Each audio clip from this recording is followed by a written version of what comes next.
عبده ورسوله صلى الله تعالى عليه وعلى آله وأصحابه وبارك وسلم تسليما كثيرا. أما بعد فأعوذ بالله من الشيطان الرجيم. بسم الله الرحمن الرحيم. تبت يدا أبي لهب وتب ما أغنى عنه ماله وما كسب سيصلى نارا ذات لهب وامرأته حمالة الحطب في جيدها حبل من مسد. آمنت بالله صدق الله مولانا العظيم وصدق رسوله النبي الكريم ونحن على ذلك من الشاهدين والشاكرين والحمد لله رب العالمين.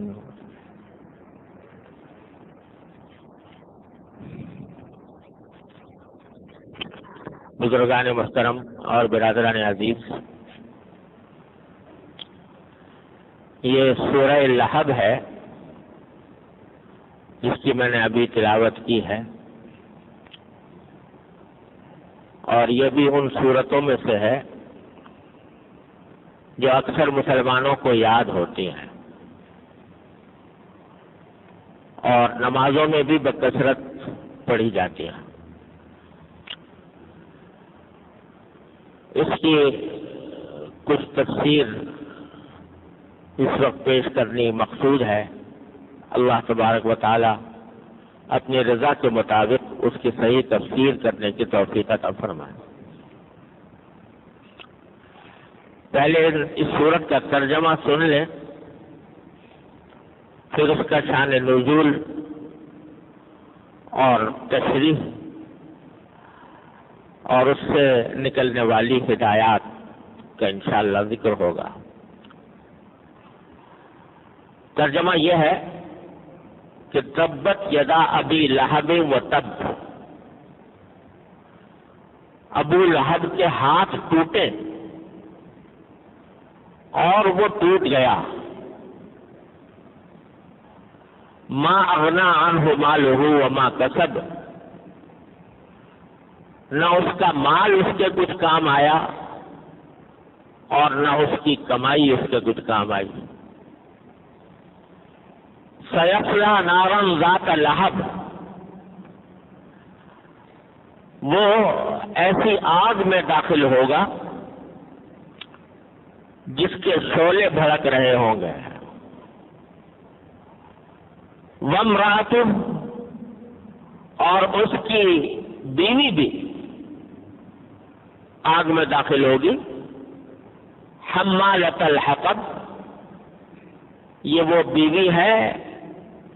جو لکڑیاں لاد کر لانے والی ہے. فی جیدہا حبل من مسد، اس کی گردن میں بڑی مضبوط رسی پڑی ہوئی ہوگی. یہ ہے سورت کا ترجمہ. اور اس کا پس منظر اور شان نزول یہ ہے کہ ابو لہب یہ حضرت نبی کریم سرور دو عالم صلی اللہ علیہ وسلم کا چچا تھا. ابو لہب اس کو اس لیے کہتے تھے کہ اس کا چہرہ بڑا سرخ سفید تھا، اتنا سرخ تھا کہ دیکھنے میں شعلے کی طرح نظر آتا تھا. تو ابو لہب کے معنی ہے شعلے والا، یعنی اس کا جو چہرہ تھا وہ اپنی سرخی میں شعلے کی آگ کے شعلے کی طرح چمکتا ہوا تھا، اس لیے اس کو لوگ ابو لہب کہتے تھے. تھا تو یہ نبی کریم صلی اللہ علیہ وسلم کا چچا، لیکن حضور نبی کریم صلی اللہ علیہ وسلم کی دشمنی اور عداوت میں بہت پیش تھا، اور جب حضور نبی کریم صلی اللہ علیہ وسلم پر وحی نازل ہونی شروع ہوئی، آپ کو پیغمبر بنایا گیا، تو آپ کو ایک مرحلے پر یہ حکم نازل ہوا قرآن کریم میں کہ وَأَنذِرْ عَشِيرَتَكَ الْأَقْرَبِينَ، یعنی اپنے قریبی رشتے داروں کو آگاہ کرو، خبردار کرو کہ اگر انہوں نے کفر و شرک کو نہ چھوڑا اور توحید کا پر ایمان نہ لائے تو ان کا انجام بہت برا ہونے والا ہے، ان کو جہنم کی آگ میں جلنا پڑے گا۔ نبی کریم صلی اللہ علیہ وسلم اس وقت تک آپ نے عام دعوت شروع نہیں کی تھی، عام تبلیغ شروع نہیں کی تھی، لوگوں کو اسلام کی تبلیغ شروع نہیں کی تھی، بلکہ اپنے طور پر اپنے گھر کے اندر دعوت اسلام کو محدود رکھا تھا۔ لیکن جب یہ حکم نازل ہوا کہ اپنے قریبی رشتے داروں کو، خاندان کے لوگوں کو ڈراؤ، آگاہ کرو، خبردار کرو، جہنم کی آگ سے بچنے کے لیے ان کو تیار کرو، تو اس موقع پر حضور نبی کریم صلی اللہ علیہ وسلم نے اس حکم کی تعمیل میں اپنے پورے قبیلے کو جمع کرنے کا ایک طریقہ اختیار فرمایا۔ مسجد حرام کے برابر صفا کی پہاڑی ہے، اور یہ وہی پہاڑی ہے جہاں سے سعی شروع کی جاتی ہے۔ تو سرکار دو عالم صلی اللہ علیہ وسلم صفا کی پہاڑی پر چڑھے اور اپنے خاندان کے لوگوں کو آواز دے کر جمع کیا، یا واصباحا یا قریش۔ یہ اہل عرب کا ایک طریقہ تھا کہ اہل عرب جو تھے وہ زمانے جاہلیت میں ان کے ہاں ہر وقت لڑائی جھگڑے کا سلسلہ رہتا تھا، قتل و غارت گری کا بازار گرم تھا، ہر قبیلے کی کسی نہ کسی سے دوستی تھی، کسی نہ کسی سے دشمنی تھی، تو لہذا ہر قبیلے کو ہر وقت یہ خطرہ رہتا تھا کہ کوئی میرا دشمن قبیلہ میرے اوپر حملہ نہ کر دے۔ تو اہل عرب کا یہ طریقہ تھا کہ اگر ان میں سے قبیلے کے کسی آدمی کو کچھ خبر ملی کہ ہمارا دشمن ہمارے اوپر حملہ کرنا چاہتا ہے، تو اس زمانے میں ٹیلی فون وغیرہ تو تھے نہیں، طریقہ یہ ہوتا تھا کہ کسی بلند جگہ پر کھڑے ہو کر وہ سارے قبیلے والوں کو جمع کر کے آواز لگاتا تھا واہ صباحا، کہ یہ صبح جو آ رہی ہے یہ بڑی خطرناک ہے، اس کے لیے تیار ہو جاؤ۔ صبح کا اس لیے ذکر کیا کہ عام طور سے دشمن جو حملہ کرتے تھے وہ صبح کے سویرے کے وقت میں کیا کرتے، تو واہ صباحا یہ ایک مشہور جملہ تھا، سارے عرب میں مشہور تھا کہ اگر کوئی شخص پہاڑی پہ کھڑے ہو کر واہ صباحا کا نعرہ لگائے تو اس کا مطلب یہ کہ کوئی دشمن چڑھ کے آنے والا ہے۔ سب لوگ اس کی گرد جمع ہو جاتے تھے پوچھنے کے لیے کہ بھئی کیا خبر ملی ہے تمہیں، کون سا دشمن ہے جو ہمارے اوپر حملہ آور ہونے والا ہے۔ تو حضور سرور عالم صلی اللہ علیہ وسلم کو چونکہ یہ طریقہ معلوم تھا تو آپ نے صفا کی پہاڑی پر کھڑے ہو کر آپ نے وا صباحا کا نعرہ لگایا اور ساتھ ہی قریش کے قبیلوں کو خاص طور سے آواز دے کر جمع کیا۔ جب سب جمع ہو گئے تو آپ نے ان سے خطاب کر کے فرمایا کہ اے قریش کے لوگوں، اگر میں تمہیں یہ بتاؤں کہ اس پہاڑ کے پیچھے دشمن کا ایک لشکر ہے جو ان قریب تمہارے اوپر حملہ کرنا چاہتا ہے، تو یہ بتاؤ کہ کیا تم میری بات مانو گے، میری تصدیق کرو گے؟ حضور صلی اللہ علیہ وسلم 40 سال سے ان کے درمیان موجود تھے، لوگوں نے آپ کو ہر طرح سے دیکھا اور پرکھا ہوا تھا، اور آپ صادق اور امین کے لقب سے دنیا اپنے علاقے میں مشہور تھے کہ یہ بالکل سچے ہیں، کبھی جھوٹ نہیں بولتے، امانت دار ہیں، جو امانت ان کے پاس رکھوائی جائے اس امانت کو کے اندر کبھی خیانت نہیں کرتے۔ تو سب لوگوں نے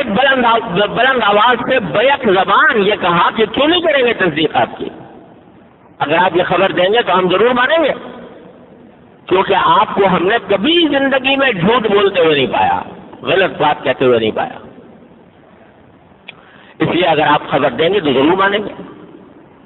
تو سرکار دو عالم صلی اللہ علیہ وسلم نے پھر اس کے جواب میں فرمایا کہ فإنی نذیر لکم بین یدی عذاب شدید،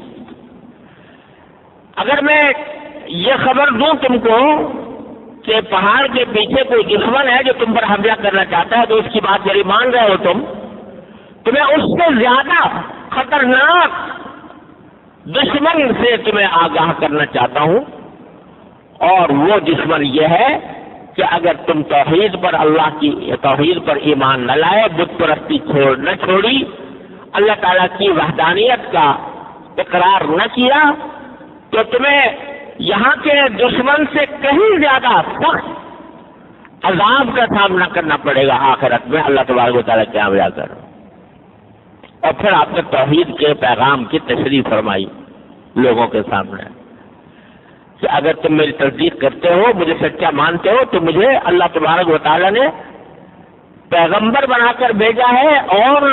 تمہیں آگاہ کرنے کے لیے، خبردار کرنے کے لیے بھیجا ہے کہ اگر میری بات نہیں مانو گے تو ایک بہت بڑا عذاب تمہارے سر پر کھڑا ہے۔ یہ سن کر جو لوگ موجود تھے وہ ان میں سے بعض جو سرکار دو عالم صلی اللہ علیہ وسلم کو جو کہ ہمیشہ سے سچا مانتے آئے تھے، لہذا ان کے دل میں ایمان پیدا ہوا، ایمان لائے بھی، لیکن یہ چچا ابو لہب جو اسے وہاں موجود تھا، اس نے زبان سے یہ کہا تبا لک یا محمد، والعیاذ باللہ العلی العظیم، اے محمد ہلاک ہو جاؤ تم، بربادی ہو تمہاری، لہذا جمع کرنا، کیا اس بات کے لیے تم نے ہمیں جمع کیا تھا، ہمیں بلایا تھا؟ یعنی نہ صرف یہ کہ بات نہیں مانی بلکہ سرکار دو عالم صلی اللہ علیہ وسلم کے توہین کی اور بددعا دی کہ بربادی ہو تمہاری، وہاں پر بھی اسے تبن کا لفظ استعمال کیا، تبن لک یا محمد، او کما قال، صلی اللہ علیہ وسلم بربادی ہو آپ کی، یہ جملہ اس نے کہا۔ اور اس کے بعد پھر بار بار سرکار دو عالم صلی اللہ علیہ وسلم کے لیے تکلیف پہنچانے کی فکر میں رہا۔ جب سرکار دو عالم صلی اللہ علیہ وسلم تبلیغ کے لیے لوگوں کو جاتے، ایمان کی بات بتلاتے، توحید کی بات بتلاتے، یہ ساتھ ساتھ لگا رہتا اور کہتا رہتا کہ ہرگز نہ ماننا ان کی بات، ہرگز ان کی بات نہ ماننا، یہ کیا کہہ کر لوگوں کو روکا کرتا تھا۔ دوسری طرف اس کی جو بیوی تھی، جو حضور اکرم صلی اللہ علیہ وسلم کی چچی تھی، جمیل اس کا نام تھا، وہ بھی اپنے شوہر کی تابع داری میں سرکار دو عالم صلی اللہ علیہ وسلم کے پیچھے لگی رہتی تھی، اور اس کے بارے میں روایات میں آتا ہے کہ جب سرکار دو عالم صلی اللہ علیہ وسلم کے بارے میں معلوم ہوتا کہ کسی راستے میں آپ تشریف لے جانے والے ہیں تو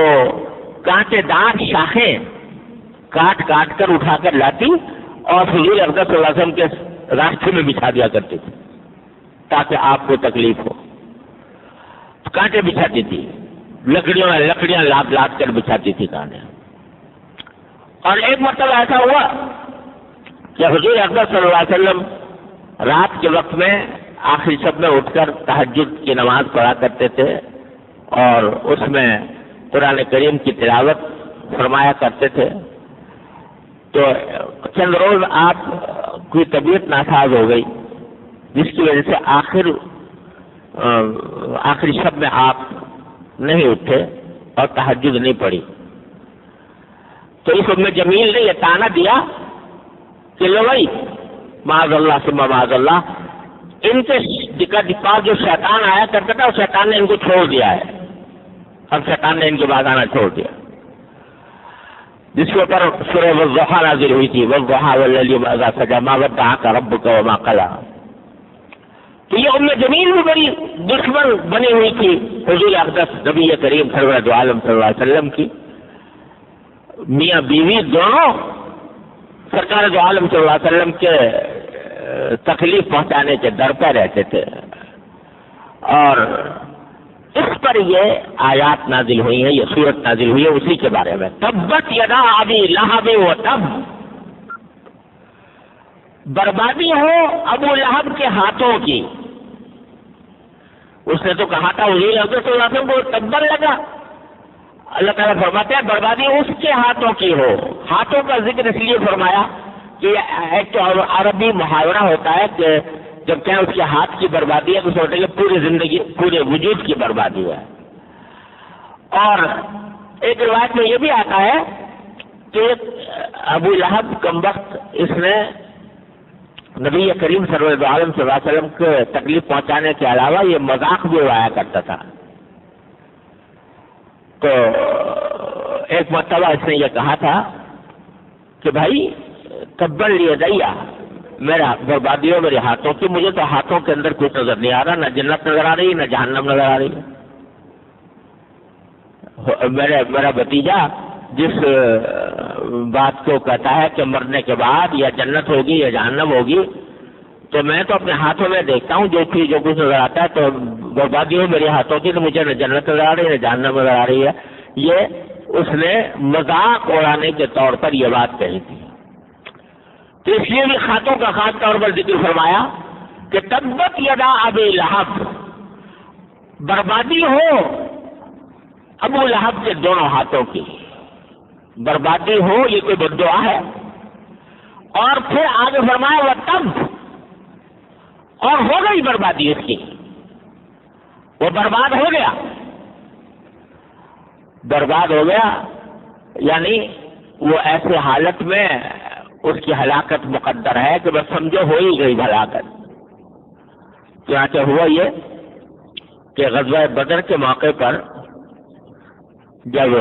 کفار مشرکین حضور اقدس صلی اللہ علیہ وسلم کے اوپر حملہ آور ہوئے تھے، تو ابو لہب نے خود جانے کے بجائے کسی اور کو بھیج دیا تھا، اور بظاہر ایسا لگتا ہے کہ اس کو اصولت سے ڈر تھا کہ بدر میں جب جائیں گے تو نبی کریم صلی اللہ علیہ وسلم کو اللہ تعالیٰ نے تو اپنی مدد سے اپنی نصرت سے نوازا ہے، تو نہ جانے وہاں جا کے میں ہلاک نہ ہو جاؤں کہیں۔ یہ ہلاکت کے خوف سے گیا نہیں تھا، اور بڑے بڑے سردار گئے، ابو جہل گیا، امیہ بن خلف گیا، ابی بن خلف گیا، سارے بڑے بڑے سردار گئے اور مارے گئے وہاں۔ یہ نہیں گیا تھا، یہ مکے میں رہا تھا، لیکن اس کا انجام یہ ہوا کہ جب لوگ غزوہ بدر سے واپس آئے تو 4 مہینے گزرے تھے کہ 4 مہینے کے اندر اندر اس کے طاعون کی گلٹی نکل آئی، طاعون کی پھنسی اس کے بغل میں نکل آئی۔ اور طاعون ایسی چیز تھی کہ جس کی وبا پھیل جائے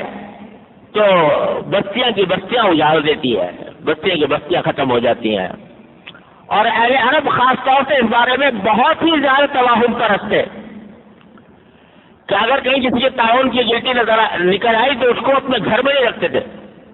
تو یہ گھر میں رہے گا تو اوروں کو بھی بیمار کرے گا، لہذا اس کے گھر والوں نے اس کو گھر سے نکال کے کہیں الگ ڈال دیا، اور کوئی اس کی خبر گیری بھی نہیں کرتا تھا، اس ڈر سے کہ میں بھی طاعون میں مبتلا نہ ہو جاؤں۔ تو اس طرح طاعون میں کافی دن مبتلا رہا، اور اسی طاعون کے اندر اس طرح اس کا انتقال ہوا کہ بے بصیر بے کسی کے عالم میں کہ خود اب کے گھر والے بھی اس کے پاس موجود نہیں تھے، اور سارا بدن جل سڑ گیا تھا، اور اس جل سڑنے کے نتیجے میں بدبو اٹھنے لگی تھی۔ بعد میں کسی طرح اس کو جب اس کا انتقال ہو گیا تو اس کو ایک گڑھے میں ڈال کے دفن کیا کسی طریقے سے۔ تو اللہ تعالیٰ نے جو فرمایا تھا کب و تب ہلاک ہو گیا یہ، تو اس کا منظر اللہ تبارک و تعالی نے ساری دنیا کو کھلی آنکھوں دکھایا، اس طرح ہلاک ہوا۔ پھر فرمایا ما اغنی عنہ مالہ وما کسب، نہ اس کا مال اس کے کوئی کام آیا، نہ اس کی کمائی اس سے کوئی کام آئی۔ اس سے اشارہ ہے اس کے ایک بات کی طرف کہ جب یہ حضور اقدس صلی اللہ علیہ وسلم کی دشمنی میں حد سے گزر رہا تھا اور ہر جگہ جا کر حضور کی برائیاں کیا کرتا تھا، تو کسی وقت کسی نے شاید کہہ دیا ہو کہ بھئی خدا کے بندے کچھ سوچ لو، یہ آدمی سچے آدمی ہیں جنہوں نے کبھی ساری زندگی جھوٹ نہیں بولا، اگر یہ سچے ہوئے جیسا کہ یہ فرما رہے ہیں تو دیکھو تم مرنا تو تمہیں بھی ہے، مرنے کے بعد کہ اللہ میاں جب سامنے پیش ہو گئے اور تمہاری اگر یہ گت بنی جو جہنم والوں کی بننی ہے تو اس کو بھی یہ سوچ لو، کبھی اس کا خیال تو لاؤ کہ اللہ تبارک و تعالیٰ تمہارے پر کوئی عذاب دے دیں گے۔ تو جواب میں اس نے کہا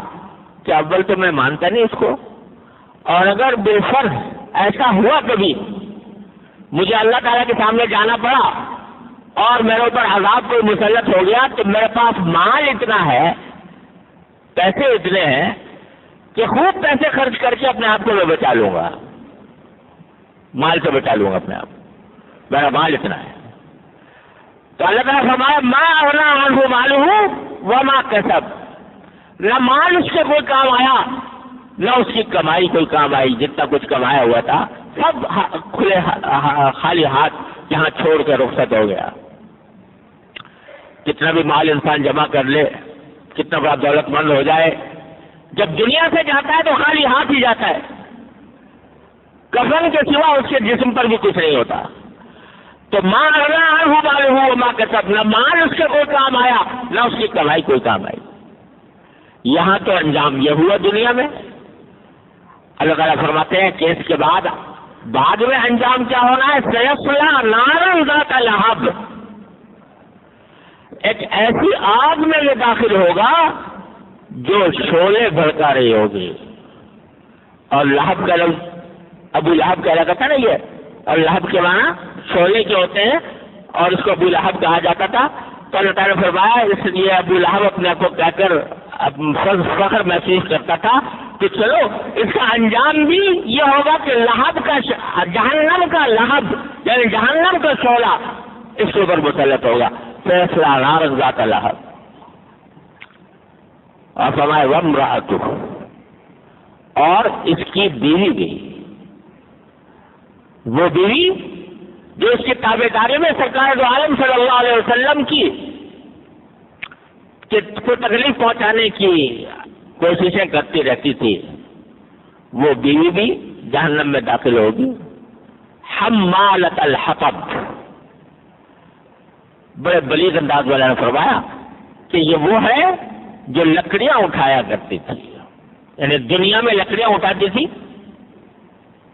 وہ کانٹے دار لکڑیاں اٹھا کر لاتی تھی اور حضور اکرم صلی اللہ علیہ وسلم کے راستے میں بچھایا کرتی تھی تاکہ آپ کو تکلیف پہنچے۔ یہ وہی بیوی ہے۔ تو حمالۃ الحطب، تو آخرت میں بھی یہ اس طرح داخل ہوگی کہ اس نے اپنے اوپر لکڑیوں کا گٹھا اٹھایا ہوا ہوگا۔ اور بعض روایات میں آتا ہے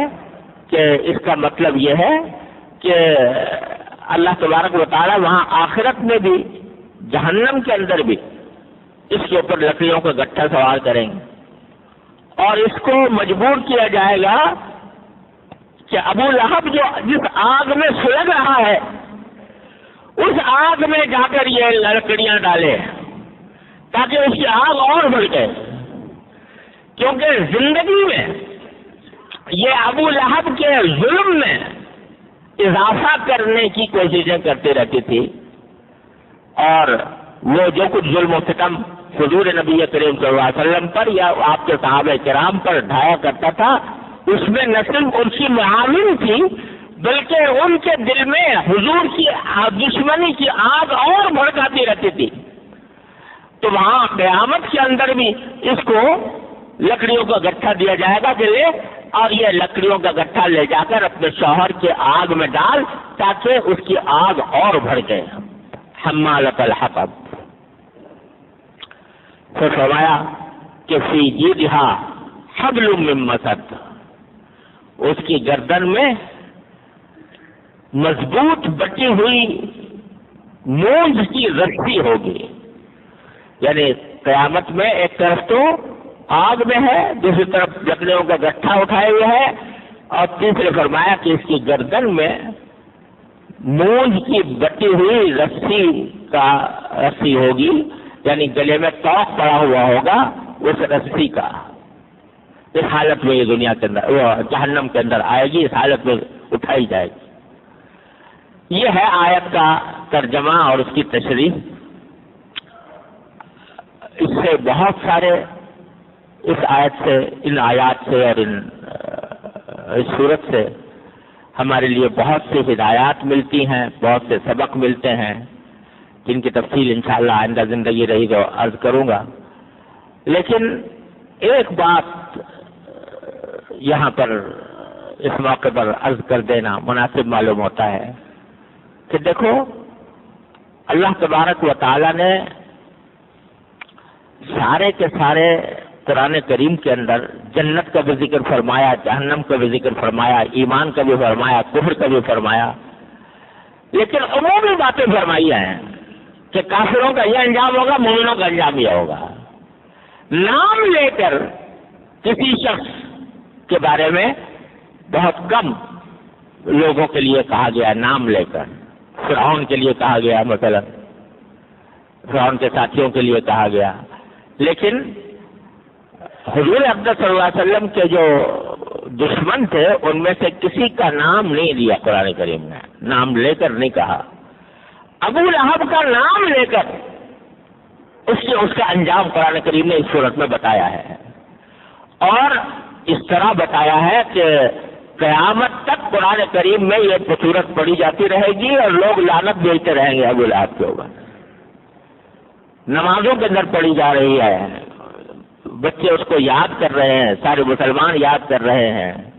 اللہ بچائے. یہ انجام اللہ تبارک و تعالیٰ نے ابو لہب کا ایسا رکھا ہے کہ جو کسی بھی اور کافر کا نہیں ہوا. تو بظاہر اس کی وجہ یہ ہے کہ ایک تو ہے کہ انسان اللہ بچائے کسی غلط کام میں مبتلا ہو جائے، لیکن ایک یہ ہے کہ اس کی وہ حق کی دشمنی پر آمادہ ہو، جانتے بوجھتے حق کی دشمنی پر آمادہ ہو. تو ایسا لگتا ہے کہ شاید ابو لہب کو جو اللہ تبارک و تعالیٰ نے اس طرح قرآن کریم میں ذکر فرمایا ہے، یہ اس وجہ سے کہ اس کی دشمنی دوسرے لوگوں سے اس لحاظ سے زیادہ تھی کہ وہ حضور کا چچا تھا، اور چچا ہونے کی وجہ سے حضور اکرم صلی اللہ علیہ وسلم کو بچپن سے اس نے دیکھا ہوا تھا. آپ کی ایک ادا اس کی آنکھوں کے سامنے تھی، اور آپ کی سچائی کا اس نے آنکھوں سے مشاہدہ کیا ہوا تھا. اس کے باوجود وہ دشمنی پر آمادہ ہوا تو اللہ تبارک و تعالیٰ نے اس کا یہ انجام کیا کہ سارے کافروں میں سے ابو جہل کا نام نہیں ہے قرآن کریم میں کہیں، اور جو دوسرے سردار تھے ان کا نام نہیں، لیکن ابو لہب کا نام لے کر اللہ تبارک و تعالیٰ نے یہ صورت نازل فرمائی ہے. اللہ تبارک و تعالیٰ کے فضل و کرم سے ہمیں اس بات سے محفوظ رکھے کہ ہم حق کو حق سمجھتے ہوئے اس کی دشمنی پر آمادہ ہوں. اللہ تبارک و تعالیٰ ہر مسلمان کو اس بات سے اس کے انجام سے محفوظ فرمائے. باقی جو صورتوں کی مزید جو کچھ ہدایات اور تعلیمات ہیں انشاءاللہ اللہ نے زندگی عطا فرمائی تو پھر کسی موقع پر عرض کروں گا. وآخر دعوانا الحمدللہ رب العالمین. الحمد لله نحمده ونستعينه ونستغفره ونؤمن به ونتوكل عليه ونعوذ بالله من شرور أنفسنا ومن سيئات أعمالنا من يهده الله فلا مضل له ومن يضلله فلا هادي له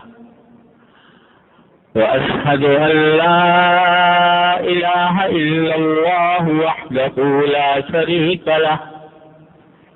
وأشهد أن سيدنا وسندنا ونبينا ومولانا محمدا عبده ورسوله صلى الله تعالى عليه وعلى آله وأصحابه وبارك وسلم تسليما كثيرا. أما بعد فأعوذ بالله من الشيطان الرجيم. بسم الله الرحمن الرحيم. تبت يدا أبي لهب وتب ما أغنى عنه ماله وما كسب سيصلى نارا ذات لهب وامرأته حمالة الحطب في جيدها حبل من مسد. آمنت بالله صدق الله مولانا العظيم وصدق رسوله النبي الكريم ونحن على ذلك من الشاهدين والشاكرين والحمد لله رب العالمين. بزرگان محترم اور برادران عزیز،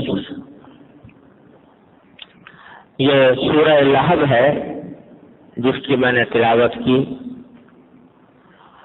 اور پچھلے جمعہ میں اس کا ترجمہ اور مختصر تشریح آپ کی خدمت میں پیش کی تھی، جس کا خلاصہ یہ تھا کہ ابو لہب حضور اقدس صلی اللہ علیہ وسلم کا ایک سوتیلا چچا تھا اور حضور کا چچا ہونے کے باوجود یہ رسول کریم سرور عالم صلی اللہ علیہ وسلم کی دشمنی پر تلا ہوا تھا اور آپ کو طرح طرح سے تکلیفیں پہنچانے کی فکر میں رہتا تھا. یہاں تک کہ روایات میں آتا ہے کہ نبی کریم صلی اللہ علیہ وسلم لوگوں کو اسلام کی دعوت دینے کے لیے بعض اوقات ان کے بازاروں اور میلوں میں بھی تشریف لے جاتے تھے. اہل عرب کے ہاں 3 میلے خاص طور پر لگا کرتے تھے جو بڑے مشہور تھے. ایک وقاز کے مقام پر ایک ذو المجاز کہلاتا تھا، ایک ذو المجنہ کہلاتا تھا. یہ 3 میلے لگا کرتے تھے جس میں سارے عرب کے لوگ آ کر اپنا سامان بیچتے تھے. گانا بجانا بھی ہوتا تھا، شعر شاعری بھی ہوتی تھی. تو نبی کریم صلی اللہ علیہ وسلم ان کو اسلام کی دعوت دینے کے لیے وہاں بھی تشریف لے جاتے تھے، اور کیونکہ یہ خیال ہوتا تھا کہ سارے لوگ جمع ہیں اکٹھے، ان کو ایک ساتھ تبلیغ کرنا آسان ہوگا، تو آپ وہاں بھی تشریف لے جاتے تھے اور لوگوں کو دعوت دیا کرتے تھے. یہ جملہ مشہور ہے کہ قولوا لا الہ الا اللہ تفلحوا. لوگوں لا الہ الا اللہ کا کلمہ کہہ دو، یعنی اس بات کا اقرار کر لو کہ اللہ کے سوا کوئی معبود نہیں ہے، تم فلاح پا جاؤ گے. یہ جملہ فرمایا کرتے تھے. تو روایات میں آتا ہے کہ ابو لہب حضور کے پیچھے پیچھے چل رہا ہوتا تھا. جہاں سرکار دو عالم صلی اللہ علیہ وسلم کسی کو دعوت دیتے اسلام کی کہ بھائی اسلام قبول کر لو، اللہ کی توحید کو اقرار کر لو، بتوں کی پرستی چھوڑ دو، تو یہ ساتھ ساتھ لگا رہتا تھا کہ ہرگز ان کی بات نہ ماننا، ہرگز ان کی اطاعت نہ کرنا. یہ بیوقوف آدمی ہے معاذ اللہ، یہ پاگل آدمی ہے معاذ اللہ، اس قسم کے الفاظ استعمال کرتا رہتا تھا. اور اس کی بیوی ام جمیل وہ راستے میں نبی کریم صلی اللہ علیہ وسلم کے راستے میں کانٹے بچھایا کرتی تھی. تو اللہ تبارک و تعالی نے اس صورت میں ان کے بارے میں ذکر فرمایا ہے کہ تبت یدا ابی لہب و تب. ابو لہب کے ہاتھ ٹوٹے اور وہ خود برباد ہو گیا. ما اغنا عنہ مالہ وما کسب. نہ اس کا مال اس کے کچھ کام آیا، نہ اس کی کوئی کمائی اس کے کام آئی. سیصلی نارا ذات لہب، وہ عنقریب ایسی آگ میں داخل ہوگا جو شعلے مار رہی ہوگی، وامرأتہ، اور اس کی بیوی بھی آگ میں داخل ہوگی، حمالۃ الحطب، لکڑیوں کا گٹھا، لکڑیوں کا بوجھ لادے ہوئے، اس کی گردن میں موج کی رسی پڑی ہوئی ہوگی۔ یہ ہے ترجمہ، اور کل میں نے پچھلے جمعہ کو میں نے اس کی تشریح آپ کے سامنے عرض کی تھی۔ واقعہ تو ابو لہب کا ہے، لیکن اس سے چند سبق ہیں جو ہمیں ملتے ہیں، کیونکہ نبی کریم صلی اللہ علیہ وسلم کے اوپر جو قرآن نازل فرمایا گیا اس میں جو واقعات آتے ہیں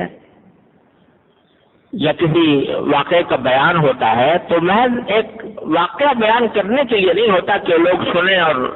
اس سے لطف اندوز ہوں۔ ہر واقعے میں کچھ نہ کچھ سبق ہوتے ہیں، اور قرآن کریم کا اصل مقصد یہ ہے کہ جب لوگ وہ واقعہ پڑھیں تو اس سے وہ سبق حاصل کریں۔ تو پہلی بات تو یہ ہے کہ سورت کو شروع کیا گیا ہے ایک بد دعا سے، تبت یدا ابی لہب، دونوں ہاتھ ٹوٹے ابو لہب سے، یہ بد دعا دی گئی ہے اس کو پہلے، اور پھر فرمایا گیا وہ تب وہ ہلاک ہو گیا۔ تو یہاں تھوڑی سی یہ بات ذہن میں رکھنی چاہیے کہ بد دعا دینے کا کیا حکم ہے۔ کسی کو بد دعا دینا، یہ نبی کریم صلی اللہ علیہ وسلم عام طور سے کسی کو بد دعا نہیں دیا کرتے تھے، حتی الامکان کوشش فرماتے تھے کہ بد دعا نہ دینی پڑے، بلکہ بعض مقامات پر، بعض ایسے مواقع پر جبکہ نبی کریم صلی اللہ علیہ وسلم کو سخت تکلیف پہنچائی گئی کافروں کی طرف سے، اس وقت بھی آپ نے دعا یہ فرمائی کہ اللہم اہد قومی فانہم لا یعلمون، اے اللہ میرے قوم کو ہدایت دے دے، اس لیے کہ ان کو یہ نادان ہیں، نادانی میں یہ حرکتیں کر رہے ہیں، مخالفتیں کر رہے ہیں، اللہ ان کو ہدایت دے دے۔ دعا کی تو بد دعا کے بجائے ہدایت کی دعا فرمائی۔ چنانچہ بہتر یہی ہے کہ جو کوئی کافر ہو، مشرک ہو یا کسی بدعملی میں مبتلا ہو تو اس کے لیے ہدایت کی دعا کرنی چاہیے بد دعا کرنے کے بجائے۔ لیکن ساتھ ہی بعض لوگ ایسے ہوتے ہیں کہ جن کے بارے میں یہ بات طے ہو چکی کہ ان کو ہدایت ملنے والی نہیں ہے، ان کے حق میں نبی کریم صلی اللہ علیہ وسلم نے بد دعا فرمائی، اور اس آیت کریمہ میں بھی ابو لہب کے اوپر جو بد دعا کی گئی وہ اس وجہ سے کہ اللہ تبارک و تعالی جانتے تھے کہ اس شخص کی مقدر میں ہدایت نہیں ہے، یہ مرے گا تو اسی کفر شرک کی حالت میں مرے گا، اللہ کا نافرمان بن کر مرے گا، اس واسطے تبت یدا ابی لہب بد دعا فرمائی گئی۔ اور اسی قسم کے بعض مواقع پر نبی کریم صلی اللہ علیہ وسلم سے بھی بد دعا منقول ہے۔ بد دعائیں جو نبی کریم صلی اللہ علیہ وسلم سے ثابت ہیں وہ بعض مرتبہ تو یہ ہے کہ آپ نے یہ دعا فرمائی اللہم علیک بأبی جہل، اے اللہ ابو جہل کی پکڑ کیجئے۔ تو پکڑ کیجئے، یہ پکڑ کرنے کے اندر ایک ہر طرح کے مفہوم داخل ہے، اس کے اندر یہ بات بھی داخل ہے کہ اس کو جو وہ ظلم و ستم کر رہا ہے اس ظلم و ستم کو پکڑ لیجئے، روک دیجئے کہ وہ ظلم و ستم پر قادر نہ ہو، اس طرح کی بد دعا بھی فرمائی۔ اور کبھی ایسی بد دعا بھی فرمائی اللہم العن، لعنت کی دعا کی، اللہ لعنت بھیجیے اسے۔ یہ اس موقع پر جب غزوہ بیر معونہ کے موقع پر نبی کریم صلی اللہ علیہ وسلم نے 70 صحابہ کرام کو بھیجا تھا، وہاں کے لوگ آئے تھے، خود درخواست کی تھی، درخواست یہ کی تھی کہ ہم قرآن سیکھنا چاہتے ہیں اور اسلام کی تعلیمات حاصل کرنا چاہتے ہیں تو آپ ہمارے پاس کچھ لوگ بھیجیے کہ جو ہمیں قرآن سکھا سکے. اس طرح دھوکے سے آ کر صحابہ کرام کو بلوایا. نبی کریم صلی اللہ علیہ وسلم نے صحابہ کرام کے میں سے جو بڑے چک قرآن کریم کے قاری تھے ان کو بھیجا، لیکن در حقیقت وہ سازش تھی اور وہ دھوکے سے ان صحابہ کرام کو انہوں نے شہید کیا، بڑا المناک طریقے سے شہید کیا.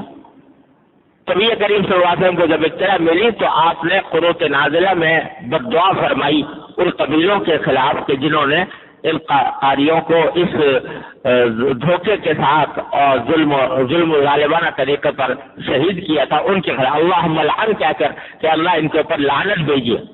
یہ بھی ثابت ہے نبی کریم صلی اللہ علیہ وسلم. غرض یہ کہ جن کے بارے میں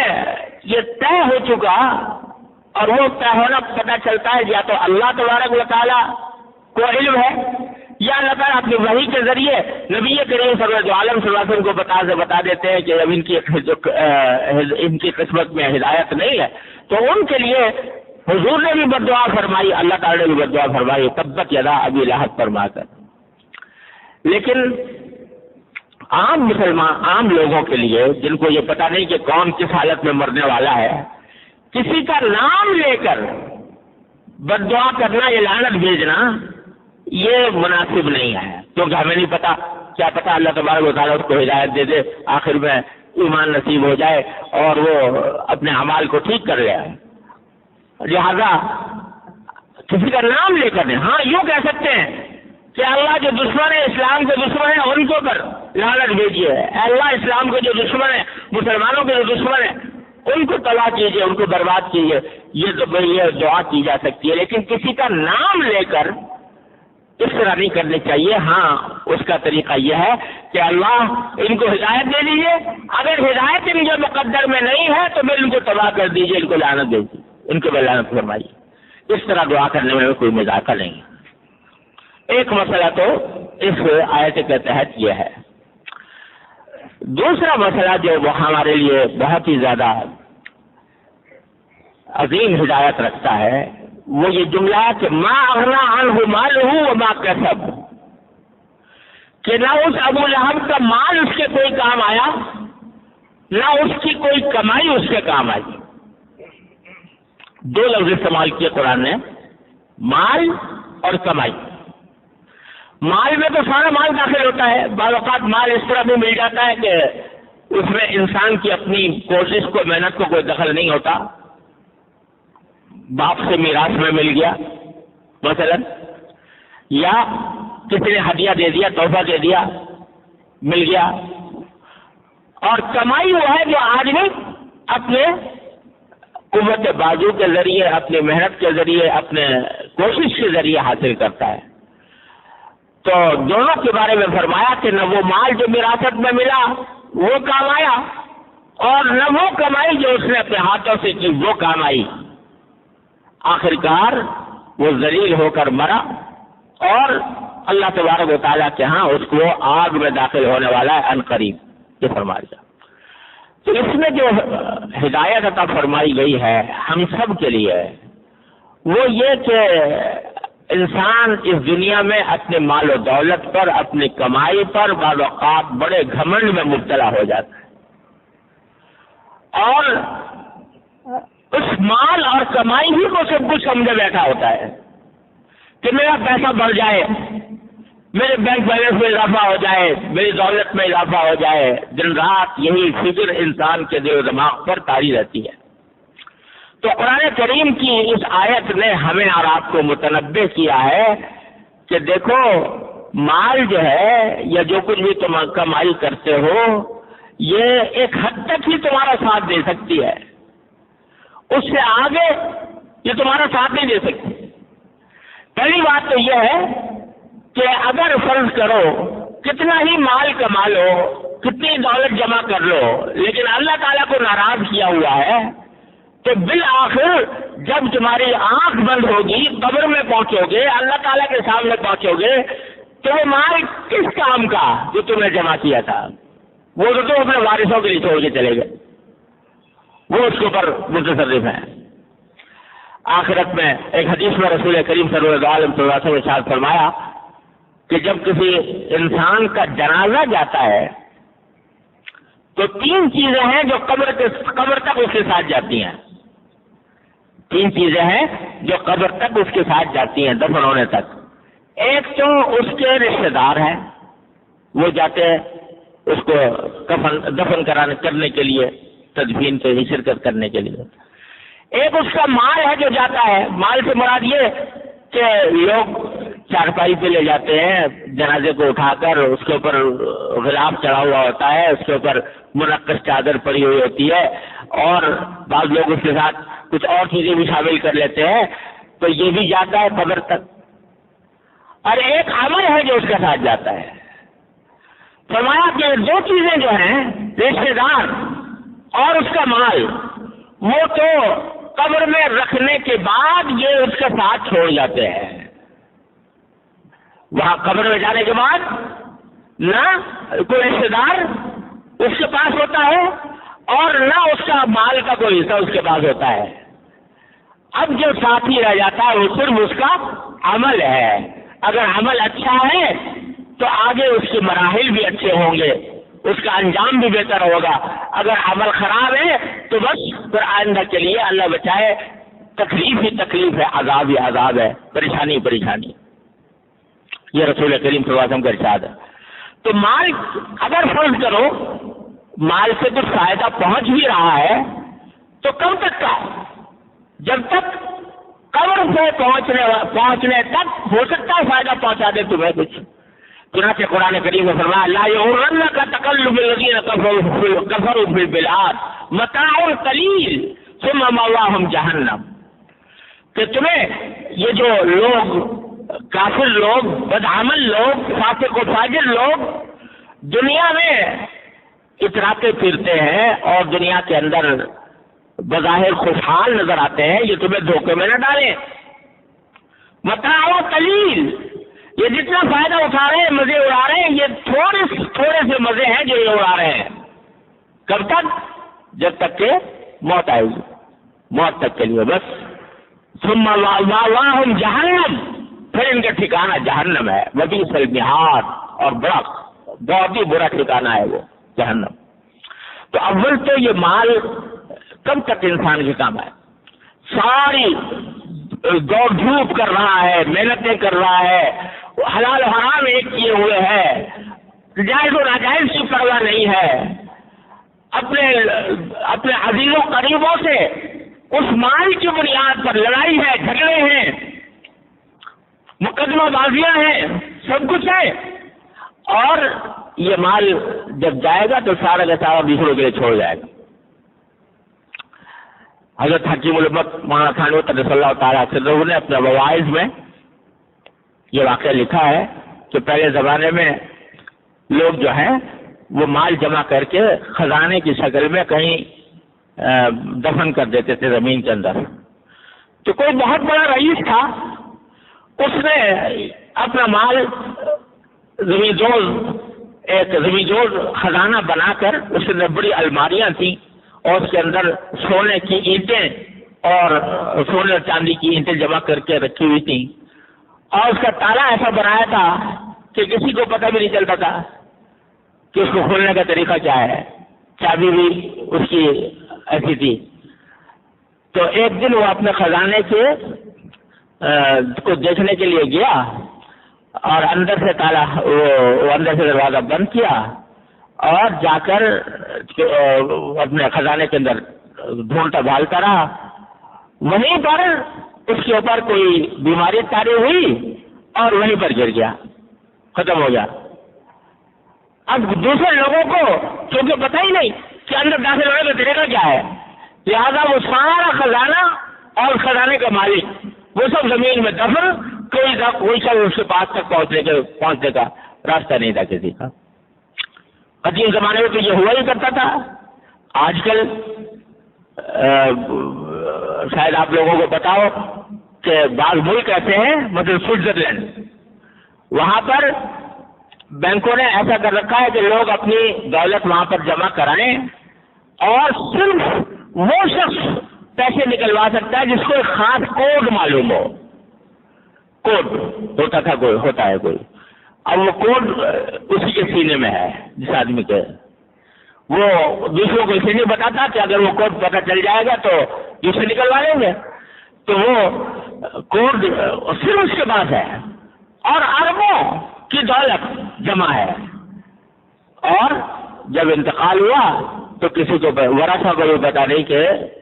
وہ کوڈ کیا ہے. نتیجہ سارا کا سارا خزانہ وہ بینکوں کے حوالے ہو گیا. تو اگر آدمی ذرا انجام پر غور کرے کہ کتنا میں دولت جمع کروں گا, کتنے کماؤں گا, اس کے خاطر پاپڑ لے لوں گا, اس کی خاطر بدنامیاں اٹھاؤں گا, اس کی خاطر جیلیں مجھے سہنی پڑیں گی, اور پھر آخر میں انجام کیا ہوگا, کہاں جائے گا وہ. لیکن سوچتا نہیں ہے تو ما اغنی عنہ مالہ وما کسب. اور پھر یہ آج کی دنیا میں گنتی کی دنیا ہے, گنتی گننے کی. جمع مالہ وعددہ, کہ مال آدمی جمع کرتا ہے اور گنتا رہتا ہے, آج میرا اتنا ہو گیا, کل اتنا ہو گیا, کتنا ہو گیا, وہ گنتا رہتا ہے اور سمجھتا ہے کہ یہ مال ہی میرے لیے سب کچھ, ساری عیش اور آرام کا ذریعہ ہے. ارے مال تو ایک ذریعہ ہے, ایک آلہ ہے. دنیا کے اندر بھی یہ ضروری نہیں کہ کسی کے پاس مال ہو تو اس کو راحت بھی مل جائے, آرام بھی مل جائے, سکون بھی مل جائے. یہ سکون, یہ راحت, یہ آرام, یہ تو اللہ تبارک و تعالیٰ کی عطا ہے. اگر اللہ تعالیٰ چاہے تو ایک معمولی مزدور کو عطا کر دے, اور نہ چاہے تو بڑے سے بڑا سرمایہ دار جو ہے اس راحت سے محروم رہے. آج جن لوگوں کو دیکھ کر لوگوں کی آنکھیں چکاچوند ہوتی ہیں کہ ان کے پاس کتنی دولت ہے, ان کے پاس کتنے وسائل ہیں, ان کے پاس کتنا مال ہے, ان کی اندرونی زندگی میں جھانک کر دیکھو تو پتہ لگے گا کہ ان کا دل زخموں سے چور ہے, نہ جانے کتنے مصیبت میں گرفتار ہے. اسی کو قرآن نے کہا ہے کہ بعض اوقات ہم انسان کے لیے اس کی دولت کو اور اس کے پیسے اور مال کو اس کے لیے عذاب بنا دیتے ہیں, دنیا کے اندر بنا دیتے ہیں. کہ یہ آنکھوں سے مشاہدہ ہے. آج آپ دیکھو گے کسی بڑے سرمایہ دار کو, دولت مند کو, اتنی کوٹیاں ہیں, اتنی کاریں ہیں, اتنے بینک بیلنس ہے, اتنا کارخانے لگے ہوئے ہیں, رشک آتا ہے. جیسے قرآن نے کہا قارون کو دیکھ کر لوگ رشک کیا کرتے تھے, اس طرح اس کو دیکھ کر رشک آتا ہے کہ بھئی بہت بڑی دولت ہے اس کے بعد. لیکن تمہیں معلوم نہیں کہ اس دولت کے نتیجے میں اس کو کس پریشانی کا سامنا ہے. میں خود اپنے ذاتی طور پر میں بتاتا ہوں آپ کو کہ نہ جانے کتنے بڑے سے بڑے دولت مند لوگ ہیں جو تنہائی میں آ کر مجھ سے اپنی کہانی بیان کرتے ہیں, تو معلوم ہوتا ہے کہ حقیقت میں یہ اس سے تو ایک عام مزدور جو بیچارہ چاہے دال روٹی کھاتا ہو لیکن سکون سے تو ہے, اطمینان اور راحت سے تو ہے, لیکن ان کو تو عذاب میں مبتلا ہے. حضرت علی علمت کا صلی اللہ تعالیٰ سے نے اپنے ایک واعظ میں فرمایا کہ ایک نواب صاحب تھے, ساری دنیا کی نعمتیں ان کے پاس, دولتیں ان کے پاس, حشم خدم نوکر چاکر دولت, اسباب راحت کی فراوانی, لیکن بیماری ایسی لگ گئی کہ معالج نے کہا کہ آپ کچھ نہیں کھا سکتے سوائے ایک بکری کے قیمے کو ململ کے کپڑے میں رکھ کر اس کا جوس نکال کے, وہ بھی آپ آدھی چٹاک وہ جوس پی سکتے ہیں اور کچھ نہیں. اب گھر میں دولت کے ڈھیر لگے ہوئے ہیں, کھانے پینے کی اشیاء ہیں, پھل فروٹ ہیں اور میوے ہیں اور دنیا بھر کی نعمتیں ہیں, لیکن محروم ہے, نہیں کھا سکتے, حالانکہ دولت موجود ہے. تو وہ صاحب ایک دن بیٹھے اپنے محل کے اندر دیکھ رہے تھے کھڑکی سے, تو سامنے دریا کے پار منظر نظر آیا کہ ایک مزدور تھا, کسان, وہ آیا اور گرمی کا موسم تھا, ایک درخت کے نیچے بیٹھا, اپنی گٹری کھولی, اس میں سے ساگ اور روٹی, موٹی موٹی 2 روٹیاں موٹی موٹی نکالی اور ساگ نکالا, اور اس نے وہ 2 روٹیاں بڑے مزے سے لذت لے کر کھائی. اس کی آنکھوں سے اس کے دیکھنے سے نظر آ رہا تھا کہ یہ بڑا مزہ لے رہا ہے ان روٹیوں کا. 2 روٹیاں اس نے موٹی موٹی نان اور اس ہاتھ کے ساتھ کھائی اور کھا کر اور وہاں زمین کے اوپر اس نے اپنا چادر بچھائی اور سو گیا. تو یہ نواب صاحب جو دیکھ رہے تھے وہاں سے کھڑکی سے, انہوں نے دیکھ کر کہا کہ یا اللہ, یہ شخص ہے کہ جس کو 2 روٹیاں ہی اس کے لیے ساگ اور روٹی ہی اس کے لیے اتنی بڑی نعمت بنی ہوئی تھی, لذت اس کو حاصل ہو گئی اور لیٹا تو 1 منٹ میں سو گیا اور خراٹے لینے لگا اور مزے نیند کے مزے لینے لگا. مجھے تو نیند بستر پہ اپنے مسحریوں پر, اپنے شاندار بستروں کے اوپر نیند آنے میں دقت ہوتی ہے, کروٹیں لیتا رہتا ہوں تب جا کے نیند آتی ہے, اور کھانے کا وقت آتا ہے تو یہ ذرا سا جوس میں پیتا ہوں تو مجھ سے تو یہ کسان اچھا, میری اس دولت کے مقابلے میں اس کسان کی دولت زیادہ بہتر ہے. تو لوگوں نے آج پیسے کا نام راحت رکھ لیا ہے, اسباب راحت کا نام راحت رکھ لیا ہے, اس کے نتیجے میں راحت سے محروم ہے. اگر یہ مال اللہ تبارک و تعالیٰ عطا فرمائے حلال طریقے سے, جائز طریقے سے, تو ہم برکت دیتے ہیں. برکت کا معنی یہی ہے کہ تھوڑا مال بھی انسان کو راحت پہنچا دیتا ہے, اور بے برکتی ہو تو بڑے سے بڑے مال و دولت بھی بیکار ہو جاتی ہے. تو قرآن کہتا ہے ما اغنا عنہ مالہ, اس ابو لہب کو اس کا مال کوئی کام نہ آیا, اس کی کمائی کوئی کام نہ آئی, دنیا میں بھی کام نہ آئی, آخر میں بھی کام نہ آئی. دنیا میں کیوں کام نہ آئی؟ اس واسطے جو میں نے آپ کو بتایا تھا کہ آخر میں حالت یہ ہو گئی تھی کہ جسم سڑ گیا تھا, تعاون کی گلٹی نکلی اور اس کے نتیجے میں جسم سڑنے لگا اور گھر والے نے بھی اٹھا کر باہر ڈال دیا. مال دولت کے ڈھیر لگے ہوئے, عزیز رشتےدار بیوی بچے سب موجود ہیں, لیکن طرح پڑا ہوا ہے اور اسی طرح جل سڑ کر اس کا انتقال ہوا. تو وہ مال اس کے دنیا میں بھی کام نہ آیا اور آخرت میں بھی کام آتا, اور کمائی بھی کچھ کام نہ آئی. فیصلہ نارا ذات لہب.